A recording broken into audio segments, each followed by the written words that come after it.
This is Ringside in Rose City. One ring, one city, 1,000 stories.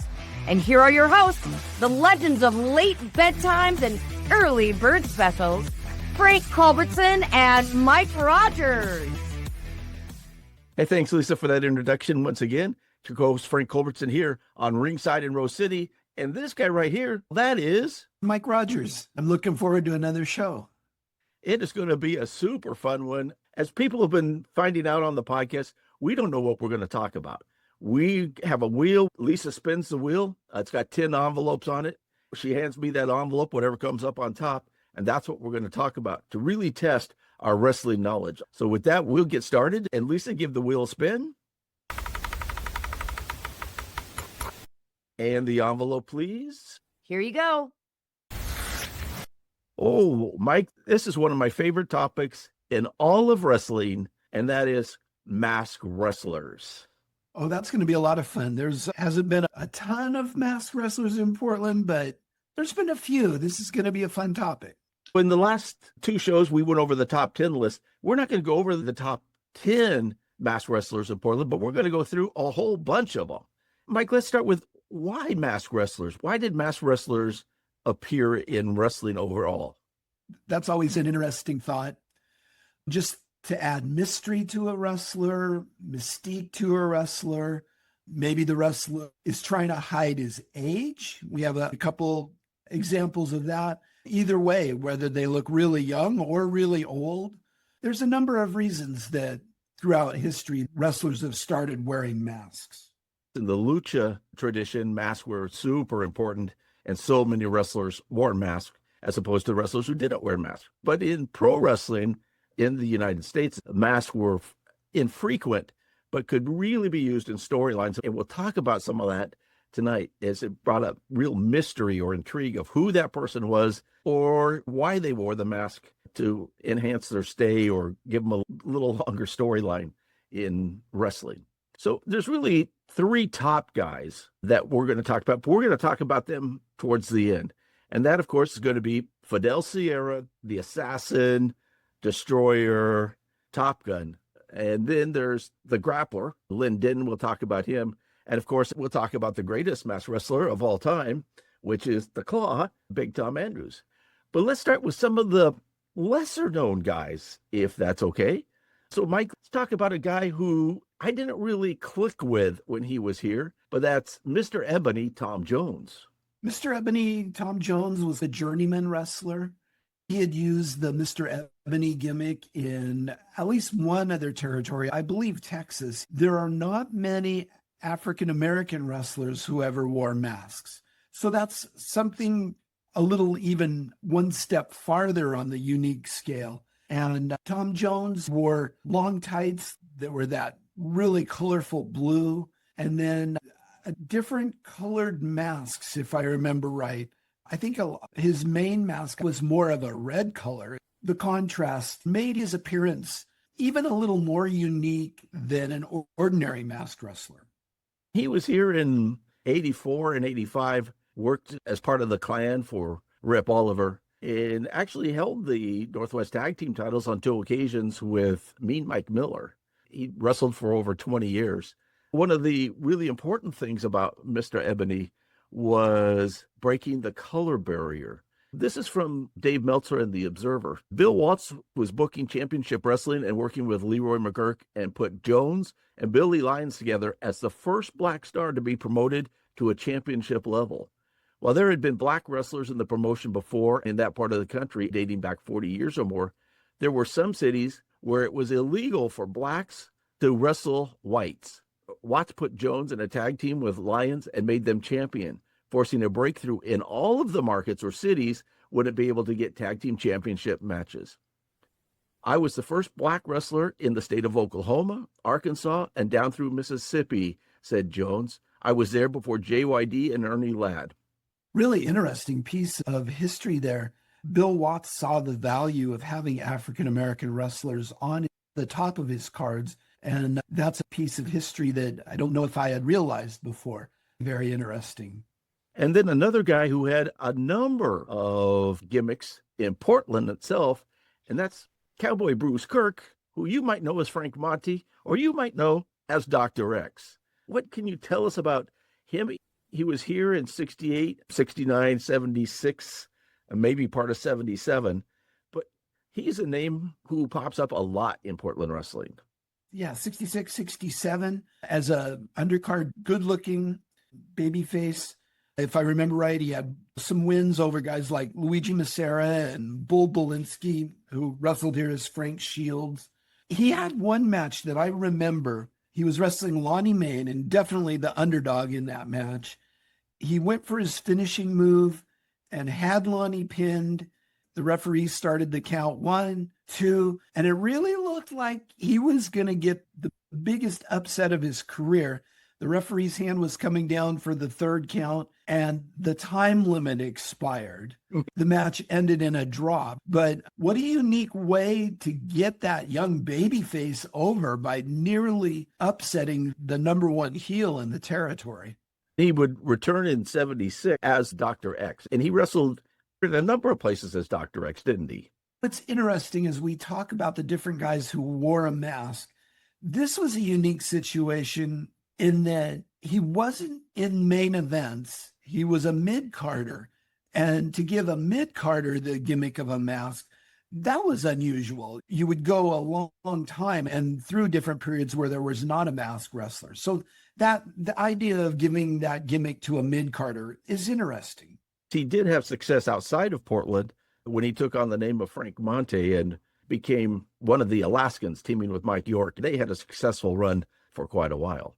Especially in the mid-Atlantic area, they had a nice run there. He's an interesting person to really look at his career. And he has a mask that I really like. He had the X right on the forehead so that you didn't know that it was a mask guy of some other name. It was Dr. X. Yes. And it's funny how many times doctors don't want to use their name. They just want to put the X on it. Maybe it's because their writing is bad. I don't know. So let's move on to another guy who has an amazing career, not necessarily in Portland, but overall, and that's the Beast, Frank Marconi. Frank Marconi was a journeyman wrestler. I believe he wrestled for 40 years. His mask was an extremely plain mask, just a dark-colored mask. If you're not familiar with Frank Marconi, he had an extreme amount of hair on his body. In fact, one of his nicknames was Gorilla Marconi.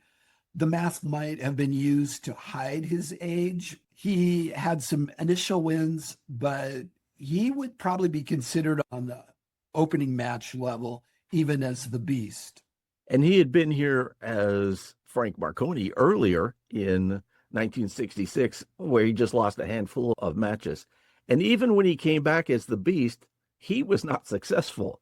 You have a guy that comes in with that size that he had and that mask, and he continues to lose.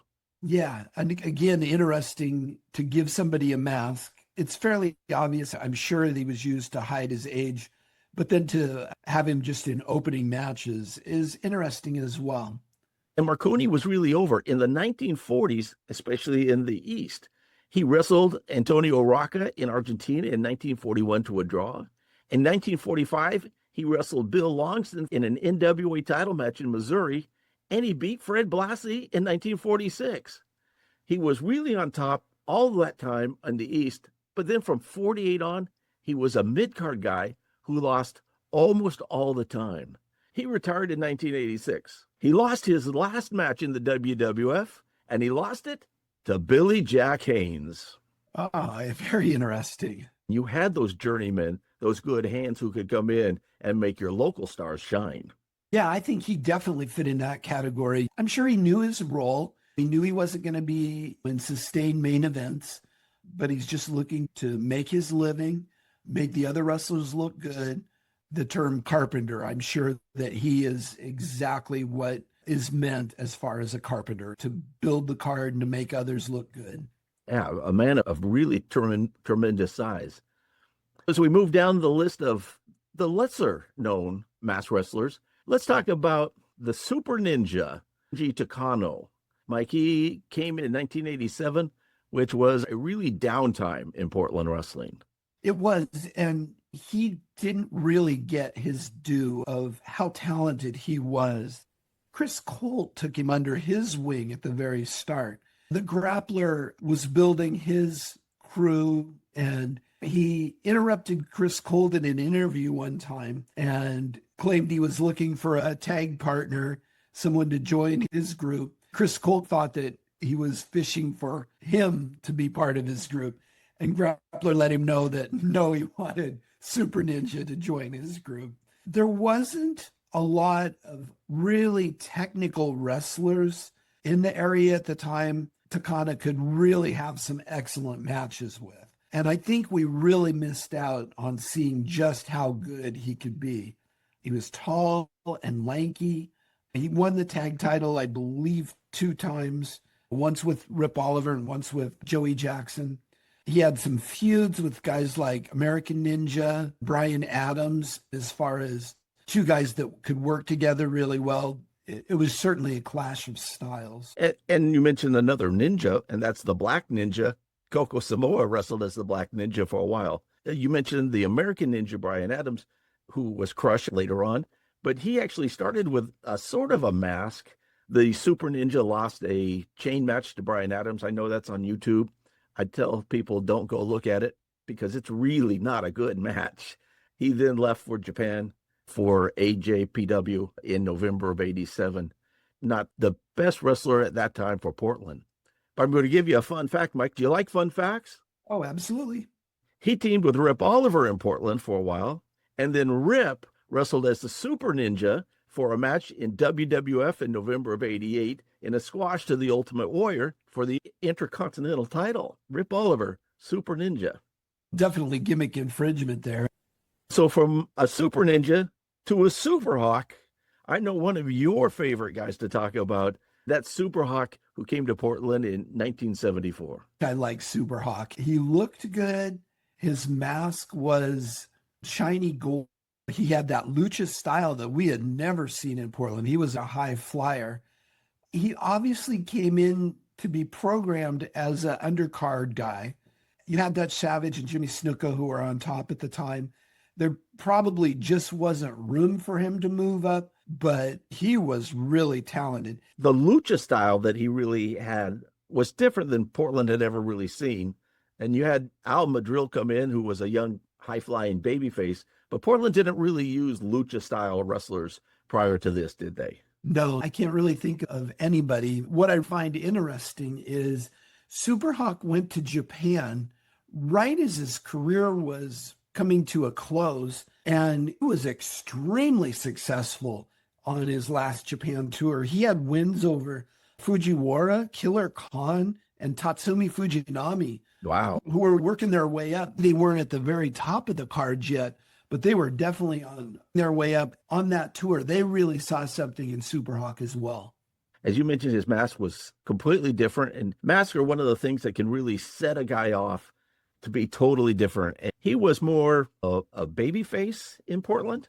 Super Hawk was definitely a baby face. He was very popular. Mainly people hadn't seen that style here before. And so let's divert for a minute here, because I know we're going to talk about another 1 or 2 guys that were baby faces. Why is it hard, or why did Don Owen not use mask wrestlers as baby faces? And how does that play out different than the heel? I think we have a couple of exceptions, and Super Hawk was the first one. I think the majority of masked wrestlers are heels. I think that lends itself to the gimmick. But when you have a babyface masked wrestler, that's unique in the exact opposite way. You see a masked wrestler, you're expecting him to be a bad guy, and then it turns out he's not, and that he is a babyface. And just something really unique about that. Most of the guys, as you mentioned on our list, are going to be heels.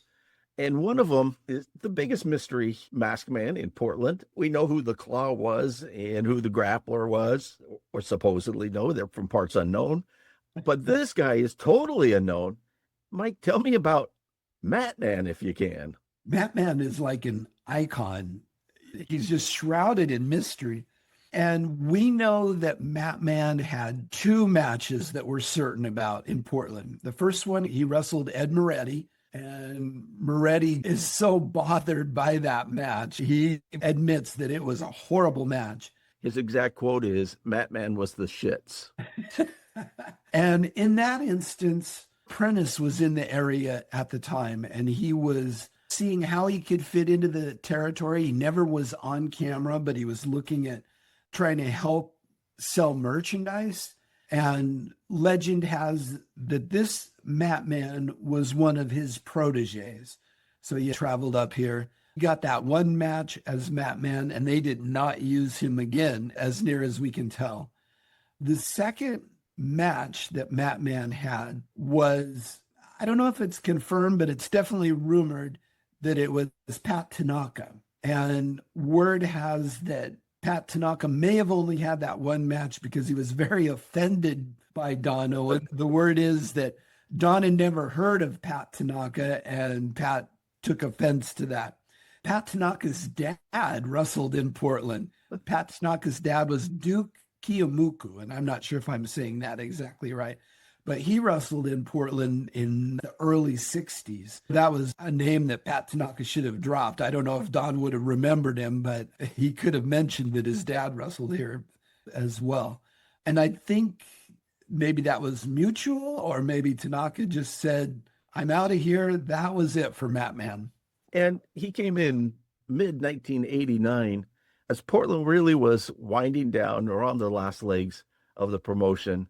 They have a couple more years left, but really attendance was down and not good. So a guy like Matman, and probably the worst possible name that you could bring a guy in and try to get him over with the crowd. Nobody's going to be intimidated by a guy named Matman, especially at the size he was. He was not very big. Oh, Mike, you know what that music is? That's the Jeopardy theme. And so you know that it's time for another edition of Kayfabe Curveballs, where reality and trivia blur. And we're going to get 3 questions from Lisa. She's going to hand me 3 cards. I'm going to read the questions.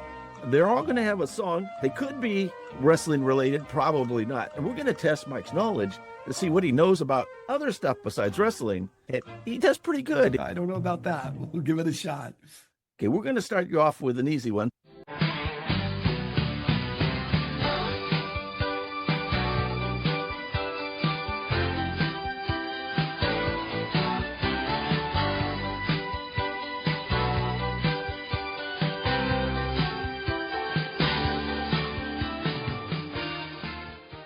That song has to give it away. Last time, Mike, you talked about you hope that we won't ever get the top 10 mustaches in Portland wrestling. So here it is. What TV private eye had the best mustache?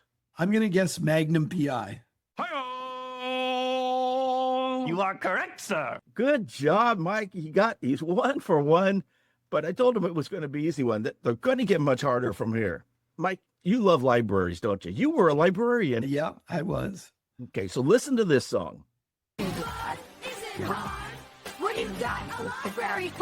Come on inside. We've got everything you need. There's plenty to do, or you could just sit and read. This book explains how to make paper planes. This contour map can show you mountain range terrains.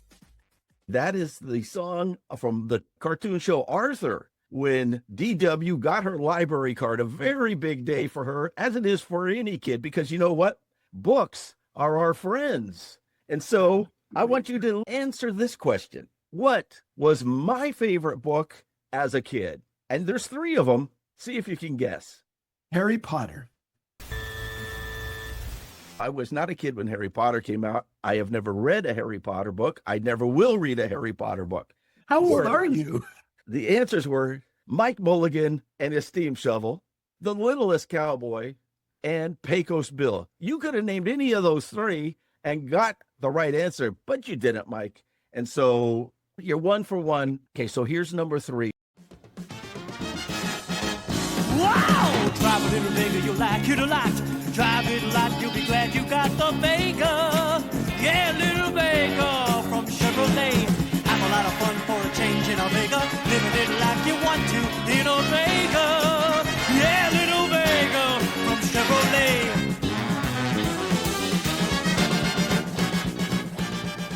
And so, Mike, here's a true or false question. So you've got a 50-50 chance. But remember, if you get it wrong, Lisa's going to hit you with a cattle prod, aren't you, Lisa? Oh! Okay, so true or false? You once got a ride from Owen Hart, even though he didn't know you. That is true. And I could tell that story. I had flown into Calgary to go to the Stu Hart's 80th birthday. And I'm in the airport and I meet up with another fan, Dr. Mike Leno. Dr. Mike Leno is not afraid to impose himself. He asked Owen Hart if we could have a ride. Louis Spicoli was with Owen Hart. A fun fact for you, at the time, Owen Hart was driving a Chevy Vega, and a Chevy Vega's back seat is very small. Dr. Mike Leno is a tall gentleman. He folded himself into the back seat. I am a short, muscular gentleman, and it was much harder for me to fold myself into the back seat.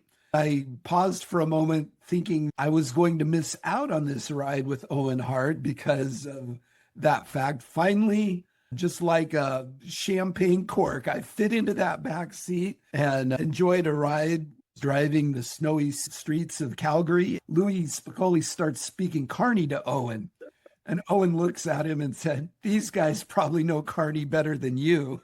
I appreciated Owen sticking up for us. And so there you have it. One of the great things about Kayfabe Curveballs is Mike gets to tell some fun stories from wrestling that aren't necessarily related to Portland wrestling, but could be. But yeah, talking Carney to you guys was probably like a second language. Okay, now we'll jump back into the list of masked wrestlers. And this one was a guy who was here for a long time before the sports arena era. And that is the White Avenger, Bean Kai Lee. He is an interesting story. Was here as far back as I believe 1966 and held the tag titles with Luther Lindsay at one point. He was trained by Lou Thez in 1959. He went to Hawaii and won the biggest title there. And then you have Bean Kai Lee, someone who, no disrespect to him, but just didn't fit in with the lineage of that title. I believe he was a really successful, good worker. The name he was given in Portland was the White Avenger, a great name for a babyface. He came into the area and immediately started feuding with the Von Steigers. Whatever was going on in the territory at that time, they needed him to fill the role. I would have liked to have seen that gimmick go on, but he was unmasked fairly shortly by the Von Steigers. And I remember the night that he was unmasked, he was doing an interview. The Von Steigers came up.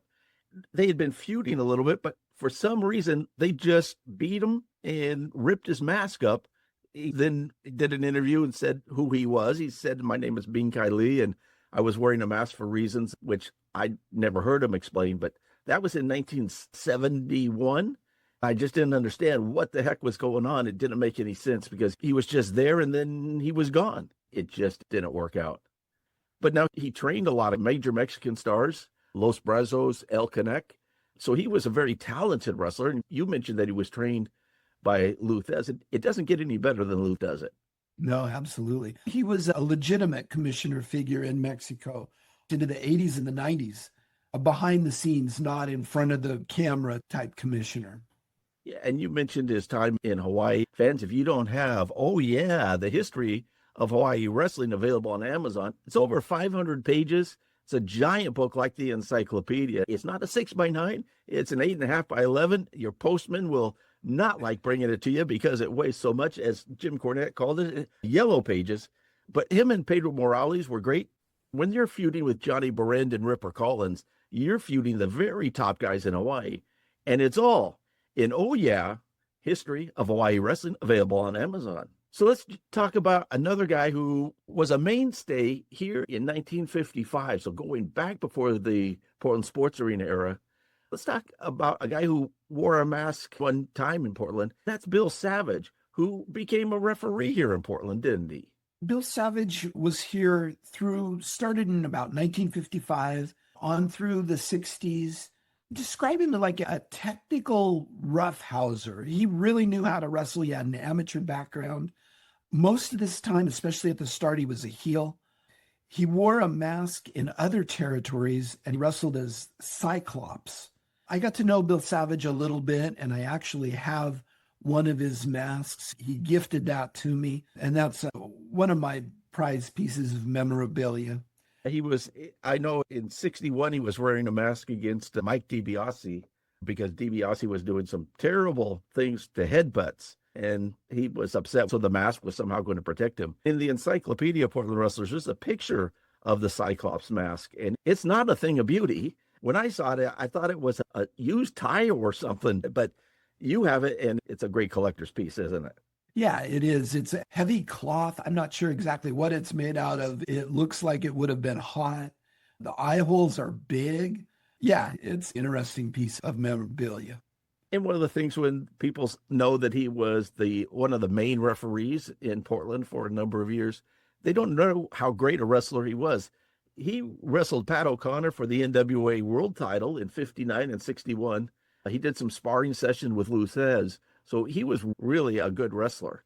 And so coming back in Portland, and I know you mentioned you knew him outside of wrestling, he was a sheriff and an auctioneer. And he came back in 1975 for some guest spots in Portland wrestling. I think he wrestled in a 6-man. His position as sheriff was an elected position. And he came back to get some additional publicity and get his name out there for some recognition. I was able to interview him, and he let us know that was really the reason why he came back to Portland wrestling, to get his name out there. Okay, so before we get to the top three, let's talk about some guys who wore the mask very shortly for a few reasons. That number one, a guy who you've called your favorite heel of all time, and that's Ripper Collins. Ripper Collins lost a hair match to Jimmy Snuka and immediately put on a mask to hide his bald head. Ripper Collins was one of my favorite, if not my favorite heel, and that just added a whole new dimension to him. People were angry that they weren't able to see the result of losing a hair match. I didn't like seeing his face hidden by a mask because he had such great facial expressions, but it had a reason. There was a purpose for it. And I'm glad you mentioned that the fans didn't like it, and it was there to screw the fans from seeing his bald head, because that also happened with this guy named Buddy Rose, didn't it? Yeah, exactly. Almost the same exact scenario. Buddy Rose lost a hair match, immediately put on a mask. Rose did a little bit different. He had a wig sewed up to the mask, so you could still imagine that he had hair. But yeah, Buddy did the same thing and put on a mask so the fans couldn't see his bald head. And of course, Buddy also wrestled as a mask Top Gun number 2 in a very short-lived, almost a skit thing they did in Portland, but that was Rose as a mask again. But going back to the hair, there is a clip going around that, truthfully, I had never seen, and I know you said you had never seen it, and that is Jesse Ventura wrestling in a white mask against Lonnie Main. And the clip that we saw mentioned that he'd been wrestling in a mask for a couple months, and we realized that he had lost a hair match as well.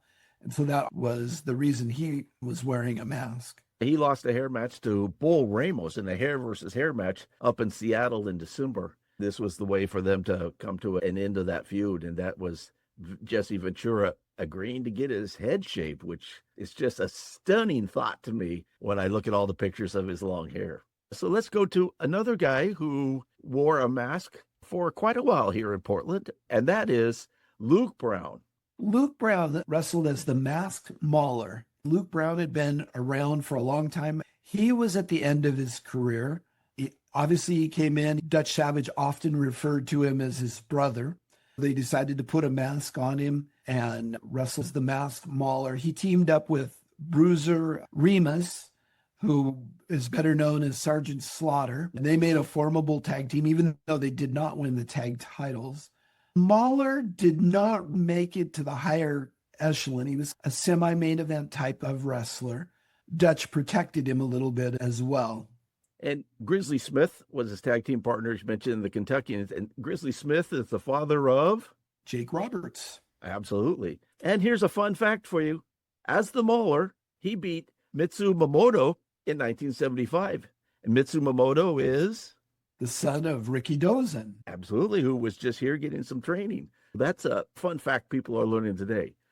I want to mention that Jay Youngblood started his career under a mask in 1975 as the Silver Streak in Texas to get him some experience and not lose the aura of somebody like a Ricky Romero. And when you talk about that, it's probably very similar to the situation of Art Barr. The fans had probably watched Jay Youngblood grow up the same way that the fans in Portland watched Art Barr grow up. And putting him under a mask was a smart way of getting him into the ring. Maybe the fans didn't know exactly who the Silver Streak was. Since you mentioned Art Barr, we'll keep it all in the family. And let's talk about Jesse Barr, who in 1986 joined the WWF, and he goes as a masked wrestler. We're going to call him a masked wrestler. It's not a good mask, but it's Jimmy Jack Funk. Yeah, there was not really any effort to hide exactly who he was, just that Lone Ranger mask. Jesse was not the most charismatic wrestler, and to give him just a little color, they gave him that mask. And nobody knew who he was, just like the Lone Ranger. Nobody knew who the Lone Ranger was. I've seen the television show for 8 years, and nobody ever knew who he was, which is pretty remarkable. That mask worked really well.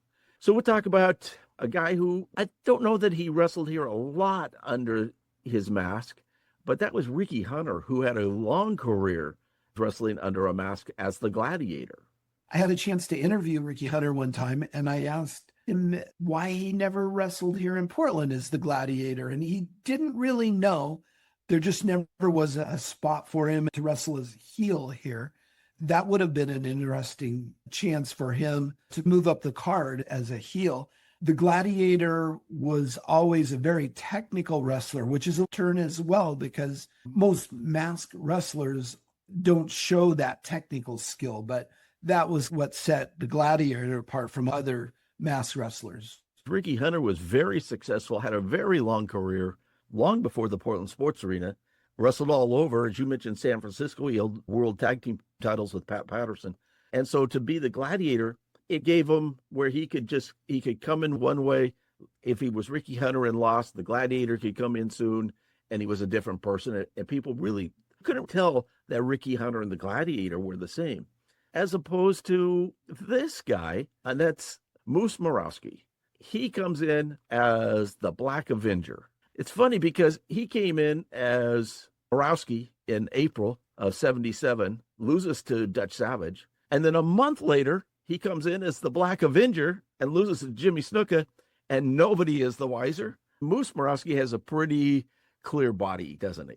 He's a big man. He used that gimmick in Vancouver, which would have been interesting because he spent majority of his career wrestling as Moose Morowski and then put on the mask and had a nice run as the Black Avenger. In that territory, it was not hard for them to have a good idea of who the Black Avenger was. Wrestling more sporadically here in Portland, he had several runs in Portland as Morowski, and then coming down for just a handful of matches as the Black Avenger. And was successful in Portland as that tag team guy. Usually would take the fall. If the tag team was going to lose, that was going to be Morowski. He was a big man and fit right in with what Don Owen really liked as that scruffy, heel type, big burly wrestler. So that's Moose Morowski. We're going to talk about him in just a minute again. And then Joey Corey, El Olympico, or in Portland, Montezuma. Montezuma was the perfect example of someone who needed to wear a mask. He showed his age. I don't know how old he was when he was here, but he was not a handsome man. Thinking of him and his work as El Olympico in WWF, he was not on the lowest end of preliminaries. He won more than his share of preliminary matches. In that instance, the mask certainly did him favors. And it's interesting, you can find pictures of him in the WWF in the early 70s wrestling in Madison Square Garden, where you weren't allowed to wear the mask. And so he had the hood, but the face area was cut out. So I'm not sure what they were doing there, but looking at that picture, it should have been a full mask. And so I think we have one more who I want to mention. And so I loved wrestling mask from the very beginning when I was a kid, going down to the Rexall drugstore in Raleigh Hills and looking at the wrestling magazines. That's in the late 60s. And I was fascinated with Mil Mascaras. I was fascinated with the interns and the medics. The one guy who I didn't get, and he is a Portland wrestling legend. He's a legend in Japan. He's a real legend all over the world. And that's the original super intelligent destroyer, Dick Meyer. His mask to me, I just was like, no, I don't get that. It's not intimidating. It looks like a ski mask. But to take that to Portland to this time, Kurt Meyer had talked about coming in to Portland in 1991. And then something changed his mind, didn't it? Yeah, and I've never gotten the full story on that. At one point, I had seen Kurt, and we were going to talk about it. And we never got together to find out exactly what the story was. That white mask with the red around the eyes and the mouth, as creative as masks got, his was not very creative, but at the same time, it was a unique look in that it was so plain. And then he had some great facials to go underneath it as well. Just an absolute legend. Dick wasn't a necessarily small man. He wasn't big, but Kurt, his son, was actually a fairly good-sized man when he got older in life. And started wrestling in Japan in 1993 for just a short while. So let's start with a guy who I know fairly well from working him in Portland wrestling as the Cuban Assassin, and that's Fidel Sierra, the Destroyer, the Assassin, and Top Gun. Mike, 3, maybe 4 gimmicks in Portland. He came here and started as the Destroyer, which is a generic name. There's been lots of Destroyers throughout the history of wrestling. He wore a black bodysuit with a black mask and was around for quite a while, held the tag titles on a couple different occasions. And then at one point, he went to other territories. He came back. When I think about it, this is really smart, because if he came back as the Destroyer, that initial pop a wrestler gets when they debut would have been missed. Assassin is a very generic gimmick. He still had not exactly the same, a dark bodysuit. And then he had a few different masks, but they had a lot of yellow in the mask, dark black and yellow. And that gave him a new look. And both of those, as the Destroyer and the Assassin, purely heels. And then he comes back in 1988 as Top Gun. And at first, he was a heel, but with a completely different look about him. Yeah, he wore not a bodysuit like he had worn before. He was wearing long tights. And then at times he would wear a shirt, but mainly just the tights. And his mask was more of a white mask. Sometimes it had the Olympic circles on the top. The white mask is giving you indications that at some point he's going to be a babyface. If you dress in white, you're bound to be a babyface. And again, switching gimmicks, it's why he lasted so long in Portland. He was here probably close to a decade, off and on. And so changing gimmicks allowed him to be fresh and stay that long. And it's interesting, didn't matter what alias he was using, his promo style was carbon copy from Dusty Rhodes. And even though he was the Destroyer, the Assassin, or Top Gun, his interview technique was still the same, but we couldn't tell who it was. Yeah. I have a funny story. One time I was flying out somewhere, I don't remember where, and I'm going down a hallway and people are coming the other way.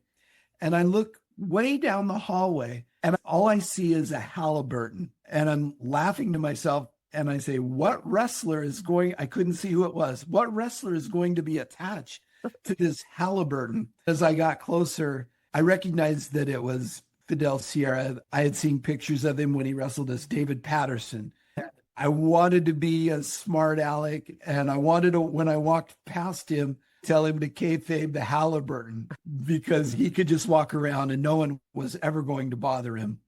His wife, Fantasy, worked for me, and Fidel worked for me in Portland. My version of Portland wrestling did a tremendous work as the Cuban Assassin and did some tremendous things and really was a real mentor to the younger guys. I know him and Scotty Mack got along and Fidel gave him a whole bunch of advice. That's the kind of guy Fidel is. He's really all about the business. He is still active in wrestling, but he's more of an old school type guy. He held the tag titles 7 times with Rip Oliver, would hold the Northwest title a couple of times, maybe 3 times. And he's the only man to ever hold the Northwest TV title 2 times. There's a fun fact for you, because there was only like 4 or 5 guys, Art Barr one of them, Scotty the Body one of them, who held the Northwest TV title because it was a really lesser known title towards the end of the promotion. So we'll get to the Grappler, who came here in 1987. And Grappler and I have been friends since 2000. And he's a terrific guy, has helped me get Portland wrestling launched at the CW when I was doing Portland wrestling there, and then helping me a whole bunch, him and Roddy Piper, as we moved off to Comcast Sportsnet. Tell me about the Grappler, why he got here, and what was special about him.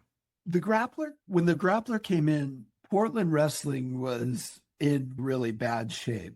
Just a time period of about a year and a half where there were absolutely no angles, no interesting shows. I'm not sure what the reasoning behind it was, but the shows were just not very good. And Grappler came in. He started off using blood in the matches quite regularly. So when you went from 1 week before the Grappler got here until right after, the pace of the show, the excitement of the show, his booking made all the difference in the world and really made Portland wrestling once again a show that you did not want to miss. Rip Oliver was the booker. And Rip was headed off for his cup of coffee with the WWE at the time. So Grappler comes in and tells a story that Don Owen was getting ready to fire him and hire Roddy Piper as his booker. But it backfired, didn't it? Don Owen fires the Grappler in a meeting, says that he's going to hire Roddy Piper. And the first thing Roddy Piper does in the same meeting is hire the Grappler as his assistant booker. I could just picture Don Owen grabbing his head like he'd been flummoxed, and everybody went home happy. He had some major feuds. He wrestled Steve Dahl, who he pushed as a good-looking, handsome babyface. Top Gun, Matt Board, Billy Jack Haynes, Brian Adams. He really had it all because he was such a good wrestler, had been around for quite a while, and had a big run in the Mid-South. He really did. And looking at the level that he got pushed, just this one match will tell you, he teamed with the Super Destroyer. It was a tag title tournament. The 5 opponents were Andre the Giant and Dusty Rhodes. And Grappler and Super Destroyer won that match, which just speaks so much as to the level that they were getting pushed. Yeah, that was in the Superdome, just one of the highlights that he talks about. Another highlight or low light for him was his last wrestling match on WTBS being squashed by Bill Goldberg. He doesn't like to talk about that one. He was later unmasked and even turned babyface. And so he went with the face paint. But by then, the territory was really gone. He did a great job getting some excitement going. But really, Mike, was the territory gone too far at that time? When he started, he would have a couple angles each night. He would push the next week where there'd be 3 matches that were featured that you knew from the week before. That was a gigantic improvement, but it was just hard to maintain that pace. There's only so much you can do, so much you can give the fans when it all starts kind of getting jumbled together. And I think after a couple years, creativity started to go down. He passed the book off to Steve Dahl for a while. It's hard to maintain. He lives down in Texas, still not active in much in wrestling. He does some fan fest and shows up at a couple shows here and there to be a manager. But Lynn Denton, the Grappler, definitely one of the top 3. Let's go to the single greatest masked wrestler in the history of wrestling. And I don't care if it's Lucha or wherever it is, it's the Claw, Big Tom Andrews. Let's talk about the Claw. The Claw really was a great gimmick. It's a great name. He had a really unique looking mask and a variety of masks as well. And then his persona was increased by mystery. He would not speak or speak very little. Beauregarde became his manager, his tag partner, and his spokesperson. And Beauregarde, so underrated as a person who just great on interviews. And they made just a really good tag team.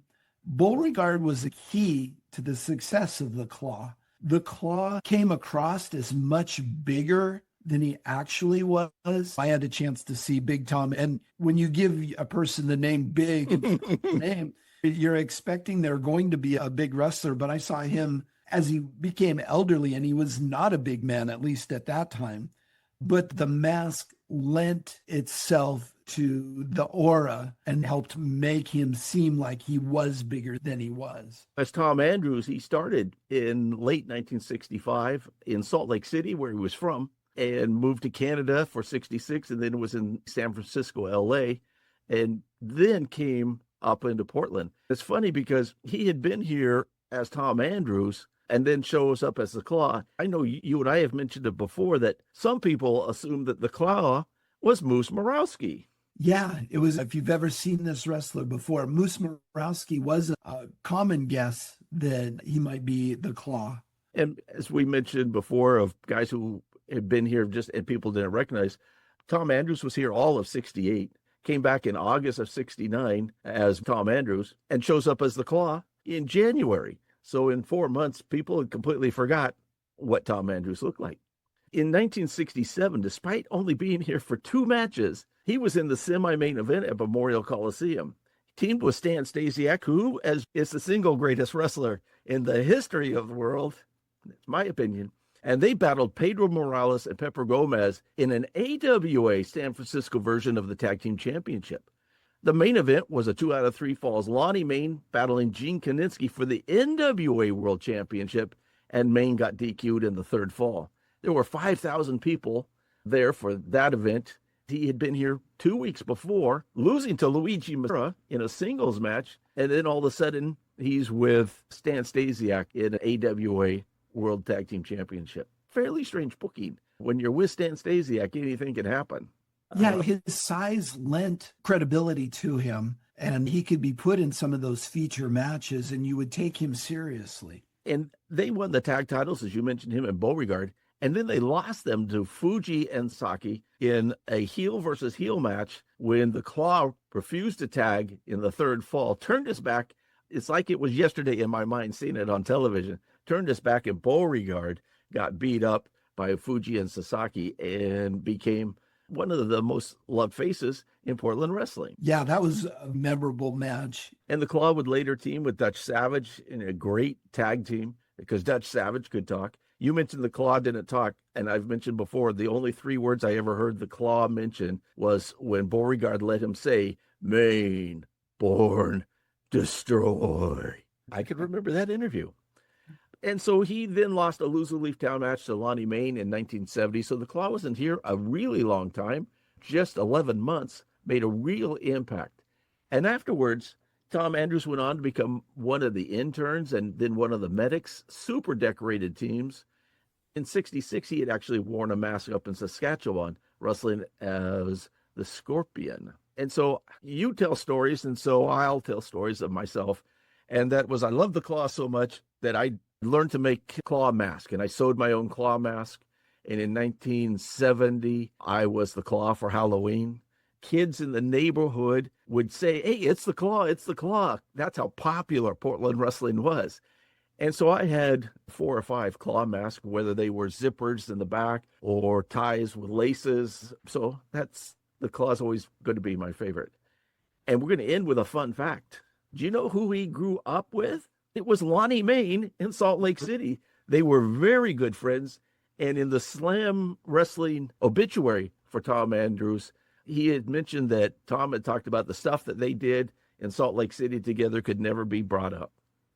Not hard to imagine, is it? Mike, I think we have covered them all, from the smallest, the short timers, to the ones who were going to come in and didn't. Again, we don't know what the topics are. Mike and I were calling stuff off the top of our head, and it's a lot of fun. It's a real challenge. I appreciate everybody tuning in. This is what Mike and I grew up on. We love to come here and talk about it. Be sure to follow us on Spotify and on Apple Podcasts or the Portland Wrestling 2000's YouTube channel. But Mike, it's been great. Have you learned a lot of fun facts here? Like my favorite books? Absolutely. Yes. Very good time. Awesome. Well, as we said, this is Frank Culbertson, and that's Mike Rodgers, and this is Lisa, and she's going to play us out. As we say, it's wrestling the way it should be. You've just gone bell to bell with Ringside in Rose City. I'm Lisa Hughes, signing off for Yaski Productions. Don't forget, you can listen and subscribe on Spotify, Apple Podcasts, or wherever you like to pile drive your podcast queue. Until we spin the wheel again, good night from the Rose City.